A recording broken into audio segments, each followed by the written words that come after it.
Well, Melanie Penn is a singer-songwriter known for her honest lyrics and worship anthems sung in churches around the world.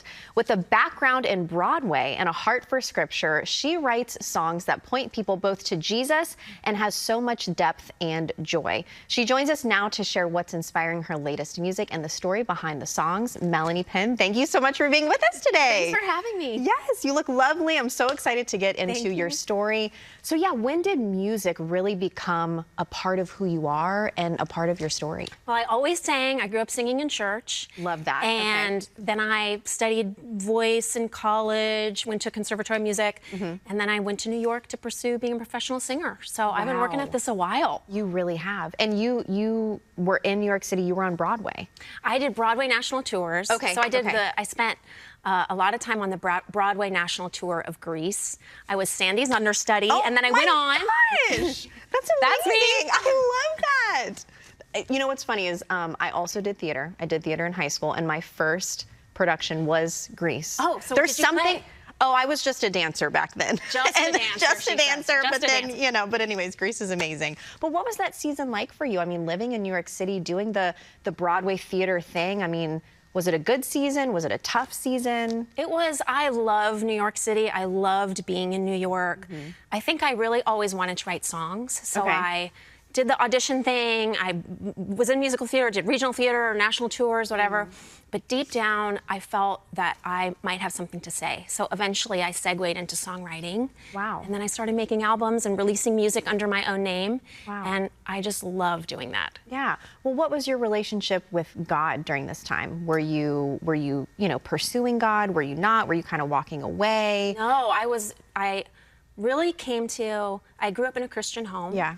But I really met Christ personally in 2000 after the events of 9/11. So I was living in New York at the time, and after 9/11, a lot of people in the city really started considering their faith and their point of view.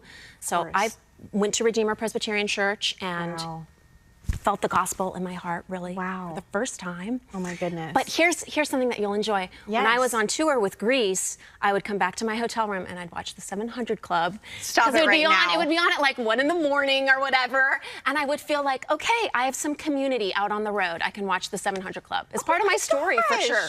Wow, such a full circle moment. Seriously, that's amazing. Okay, well, you mentioned that you were going to Redeemer Presbyterian under the late, great Tim Keller. Yes. And you were also a worship leader there. Yes. What led you to do that? Well, once I started going to Redeemer, I would just go to church and like a young lady would be singing or whatever, and I'd be like, well, I can do that. I'm going to do that. Yeah. So eventually I think, gosh, I led the songs there for many, many years and got to work with Tim in a very like minor way, like a subtle way. Yeah. But it was an amazing ministry to be part of, and he's so dearly missed. He really Very is. missed. Absolutely. How did that time there really shape who you are today, your faith, but also how you approach worship and in songwriting? Yeah, I think leading worship and writing songs are two very different things. I think leading worship, you almost want to disappear a little bit and like let people, it's all about getting other people to sing with you. Right. Like you don't want people to be listening to your voice or like feeling like they're at a performance. Yeah. So I love singing in a way that can get people to sing with me. Yes. But then when I write songs and I do concerts and it's Melanie Penn, I'm actually trying to give people something beautiful that they can observe and be a part of as an audience member. Yeah. So I love doing both things. Both things. I just want to encourage people and remind people that there's beauty in the world and that they can kind of rest easy while they listen to some music. Absolutely. I love that. I believe that you are doing that, girl. Well, let's talk about your new project. Yes. It's called The Rising. The Rising. And it specifically focuses on the 40 days between the resurrection and the ascension. Yes. That is specific. What led you to create a project about that? I think my history in theater taught me how to sing. Okay, to set the scene. The Rising, each song in The Rising is written from the point of view of someone in the gospel narratives who was there at the resurrection. So I think that my history in theater taught me how to sing songs from someone else's point of view. So on The Rising, if people get it and listen to it, I hope they do. You know, there's a song Mary Magdalene sings as she encounters Jesus in the garden. Yes. Peter sings a song as he's reinstated. Thomas sings a song as he's doubting.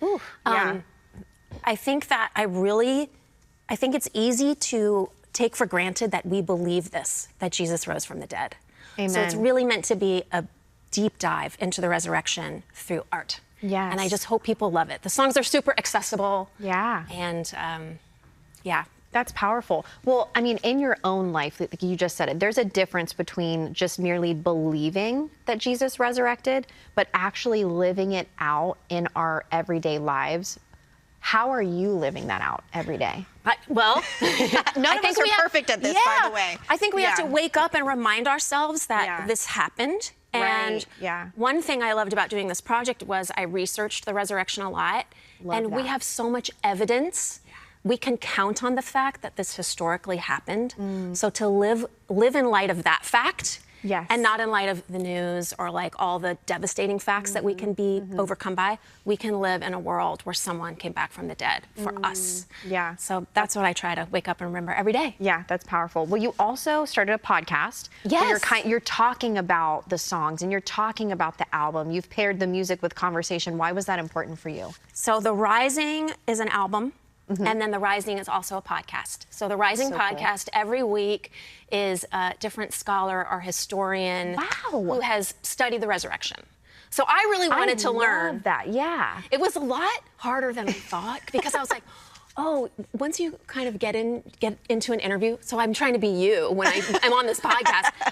Which I'm sure you do a great job at doing the interviews, yeah. Well, I'm trying to talk with people and they're just so smart, like so scholastic. There's so much to learn. I have learned a lot. And I hope that people, when they tune into the podcast, walk away being like, oh, wow, I never knew that. Yeah. So it allows people to go deeper into the gospel and to learn for themselves who Jesus is, who he was, the resurrection, all that. So I love it. And to communicate with people. If you have a friend who like doesn't believe it, you can actually come with a little bit of substance to be like, hey, well, have you considered this? Have you considered that there's evidence? That's good. That's good. Well, you are actually going to be performing live today, which we're so excited. Okay, the song is Roll That Stone Away. Who is singing this? Like, from what perspective? You got it. And, the heart behind it. Okay, so Roll That Stone Away is sung from God the Father's perspective. No pressure, no pressure. I wrote a song from God the Father's perspective, and he's telling the angels. We don't know if an angel rolled the stone away. We're just told that there was an earthquake and the stone was rolled away. Right. In the song, God the Father is telling the angels to roll that stone away. Wow. And it's really not so Jesus could come out of the tomb, it's so that we could see in. Jesus did not need the stone rolled away to come out of the tomb. Come on, preach, We needed that stone to be rolled away so we could see in. Absolutely. What do you want people to really take away from the entirety of this new album? Oh my gosh. Fun, encouragement, reminder that the story is true. And just, I want it to be a soundtrack for families, for people in their cars, for people like going on a walk, and just to kind of be immersed in this amazing fact that Jesus rose from the dead. Absolutely. And this is perfect timing. Easter is almost here, which I cannot believe. So this is going to be great for families to listen to. Yes. Melanie, thank you so much. Before I let you go and get ready for the performance, I do want to remind everyone at home, Melanie Penn's new project, The Rising, a Resurrection album, is out now. So be sure to check it out on your favorite streaming platforms. You can also head to melaniepenn.com for more information.